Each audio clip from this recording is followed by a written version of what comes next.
Good morning, everybody. Well, today is the day that I think most of y'all been waiting for. I believe we're going to go put some seed in the ground today.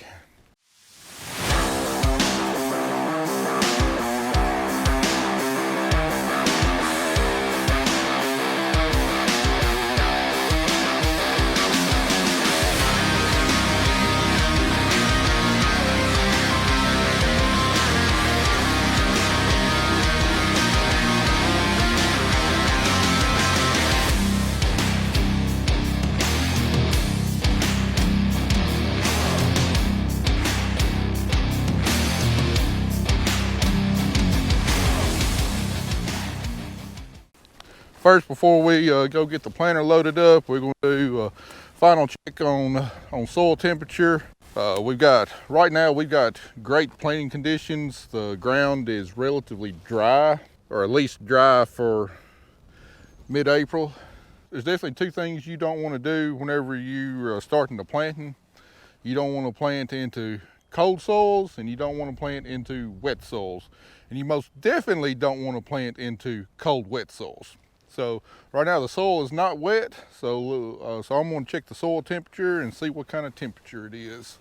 We're looking for at least a minimum temperature of 50 degrees. I'd much prefer it to be about 55 or above for corn to germinate properly and make sure it doesn't have many issues coming up out of the ground. And as you can see today, I'm in long sleeves. It's definitely not warm out here. It's right now about 52, 53 degrees. But we did have a warm spell for the last week or so, relatively warm. And the soil temperature does not fluctuate near as great as the air temperature does. Once it gets warmed up, it takes quite a bit to actually cool the soil back down. But we got a whole lot of green cover crop out here. And while the cover crop is great for building up soil, it's not all that great for warming up the soil because it blocks a lot of the sunlight, a bunch of the solar energy that would hit the soil and warm it up faster, like in no-till or conventional till. But once the soil gets warm, it does act as a better buffer from the wind and other stuff. And the soil, once it gets warm, the soil doesn't cool down as fast when you got this much cover crop out here. So let's check the soil temperature and see what it's at. All right, we'll give it a few seconds to stabilize there. All right, looks like it's pretty much stabilized. 59 degrees. That's some pretty good soil temperature.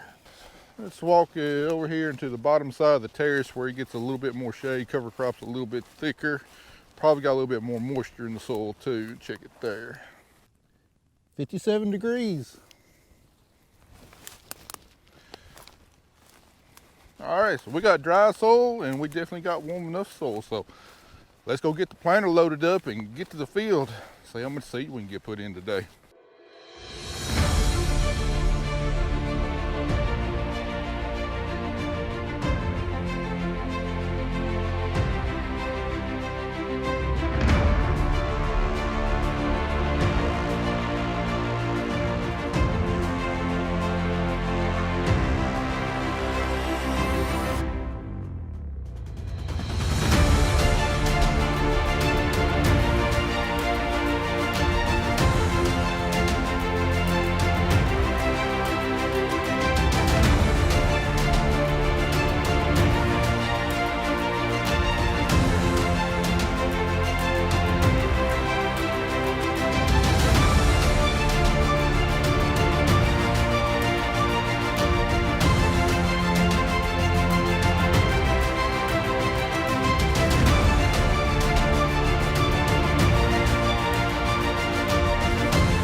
We're going to load up a seed right here at the shop. Our first farm is literally just right down the road, and we got all of our seed stored here in the gin.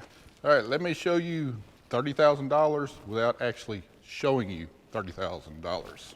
Here's all our corn seed. I think it's 126 bags, and total cost on it comes out to around $30,000. We got 5 total varieties here.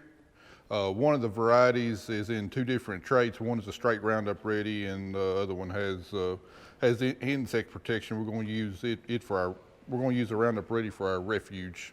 But anyway, what we're looking for is a Pioneer 1077 HR. That's this pallet right here. Should be 26 bags here. The prescription is showing right around 26 bags for that farm, so we're going to load up with 24 bags, and then we'll carry 2 bags with us. We got 12 hoppers here on the rear that we're planting with, so we're going to start out, we're going to put 2 bags in each.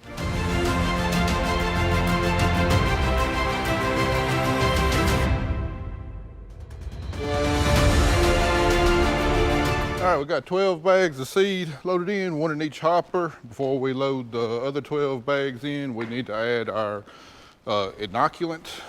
What we got here is a micronoc seed inoculant. It's a biological amendment. It's got a bunch of different bacteria and fungus in there that really improves the soil health and the plant's ability to grow, take up water and nutrients. The main ingredient of this is azotobacter, which is a species of bacteria that doesn't require a host, but it can convert atmospheric nitrogen into nitrogen in the soil to be used for a corn crop.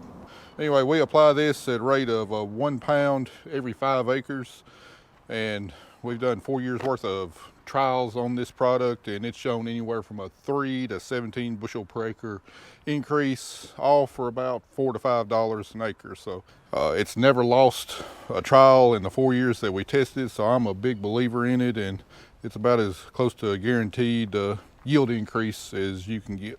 So we'll take that in, we'll mix it in with the first bag of seed, then dump more seed on top of it and mix in a little bit more to make sure every seed's good and covered.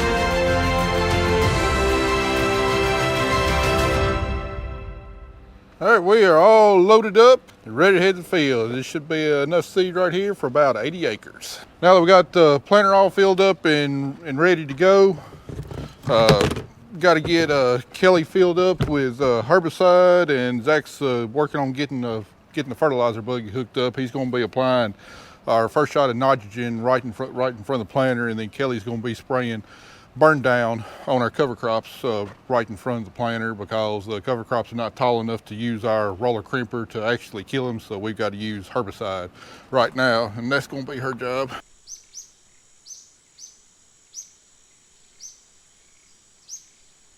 All right, hold on a second.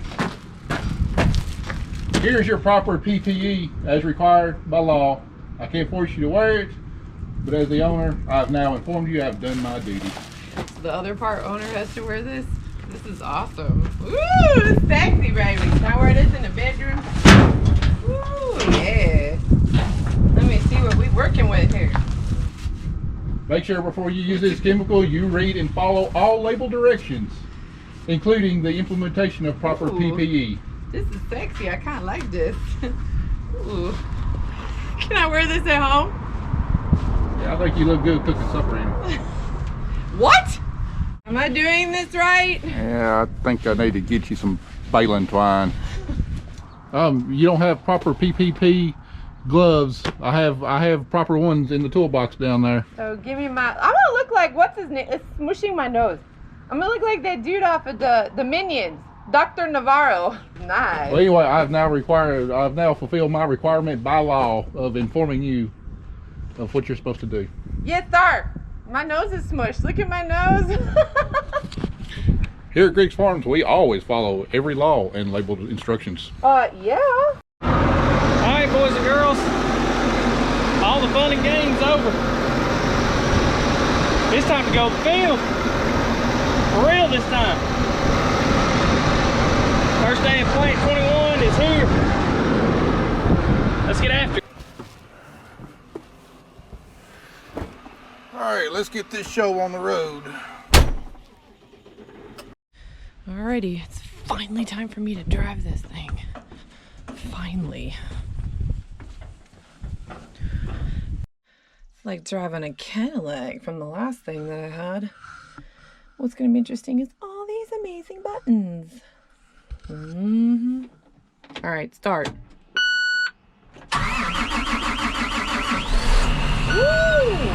I got a crash course in it, so now I'm gonna attempt to go figure out how to run it. The only thing that I don't know how to run is the new monitor. Other than that, it's just like upgrading from a really crappy car to a very nice one.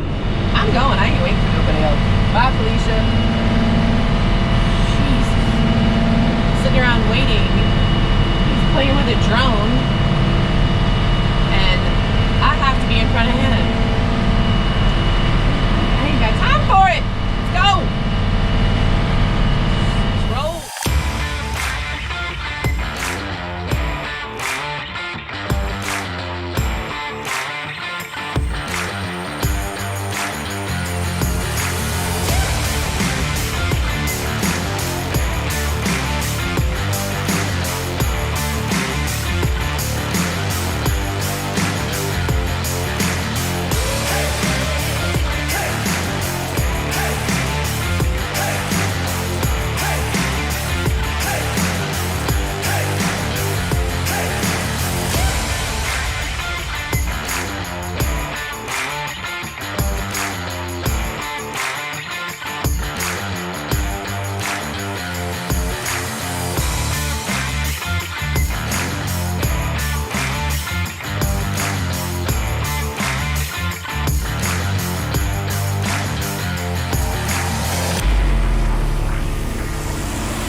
Go there over the only culvert, and someone has parked in front of it. I've honked the horn.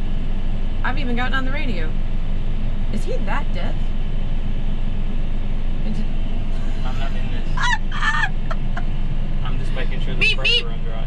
Yo, man, got some. Like, we got to go down there. Now, this is what you call cluster farming. What is going on? Do you need Looks some like help? got electrical problems. This is why I don't want to spray and get too far ahead of him, because you know on first day we always have problems. Just got to the field and unfold planter, and nothing will come on the planter, and found this. Oh. Don't know exactly how that happened, but that's why you always start close to the shop, in case you gotta run back in like we do now.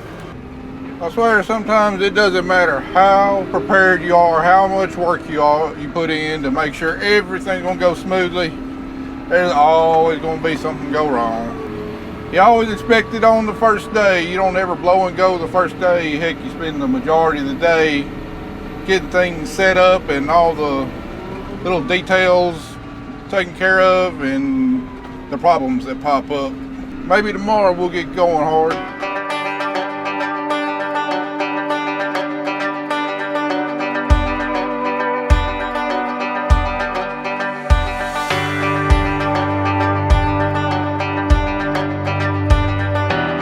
All right, back good as new, ready to go again. All right, everything is back in the green. Let's go put some seed in the ground. First day, he didn't even get 2 feet. He had a broken wire. So no one wants to tell me what's going on. No one told me anything other than he folded up and left. So I guess I just have to sit out here and wait. Thank God for Hulu on your phone. Seriously, no one told me anything. They just took off and left. This is the story of my life. This is what happens all the time. I just have to sit here. So, but it's lunchtime, so I might as well eat.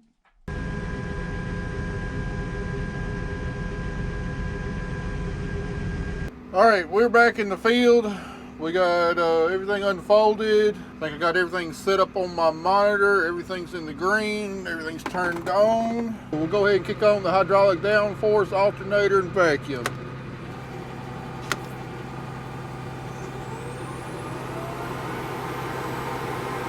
All right, all that's spooled up right. All right, showing 16 inches of vacuum. We won't run that around 20. Adjust my hydraulic flow. One more. All right, we'll go ahead and load my meters.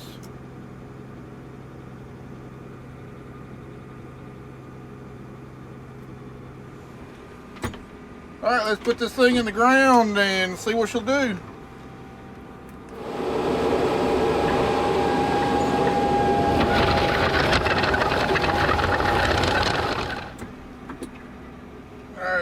We got a couple errors here. There's a load pin on road 9 is not responding. Alright, we zeroed them all out. Alright, everything is in the green. Looks like everything's stabilized. So let's go ahead and stop and get out here and dig and see what the seed looks like.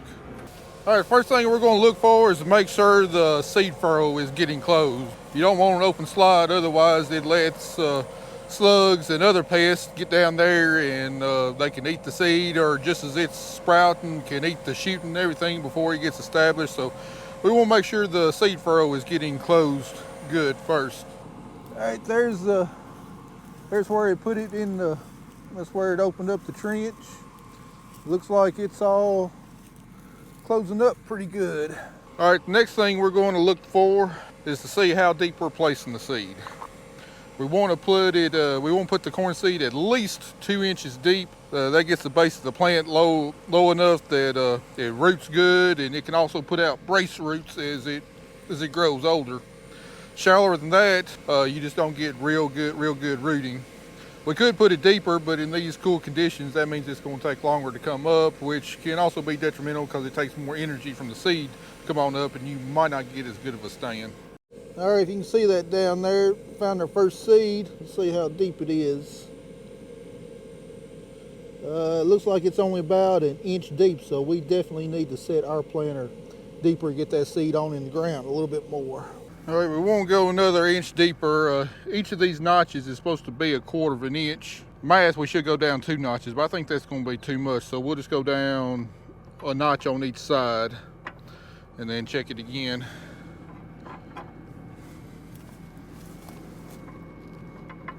All right, we got all that adjusted. Let's plant another strip and we'll get back out and check it again. All right, we plant another couple 100 feet. Scratch around the dirt and see where the seed's at. Again, you can see the furrow is still closing real good, just what we want to see. Got really great planting conditions as far as moisture goes. It's a little bit more tricky looking for seed in this cover crop. Not quite as easy as it is no-till. All right, hadn't found any seed, but our seed trench is definitely a lot deeper. So many roots to cut through with this cover crop out here.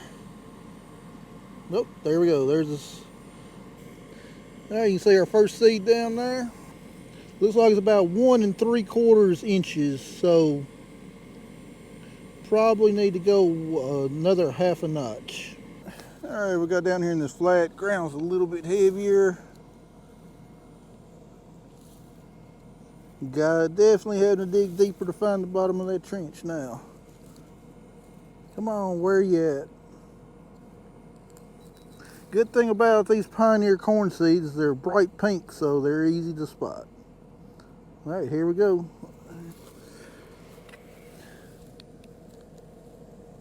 All right, there we are. 2 inches on the money. All right, now we're going to check one of the rows that we got those electronic seed firmers on. You know, I put the seed firmers on to gather data, but they do serve a purpose of pushing the seed down into the bottom of the trench. So we're going to check and make sure that the rows that I got those seed firmers on, if you remember I got them on 3 rows, make sure that those seed firmers aren't pushing the seed down into the trench just a little bit farther because we might have to adjust those units just a hair shallower because of the addition of the seed firmers on them. All right, there's the seed. Nope, those are 2 inches right on the money too. Cover you back up, buddy. Let you be good and productive. All right, our seed depth is set. Our seed trench is getting closed.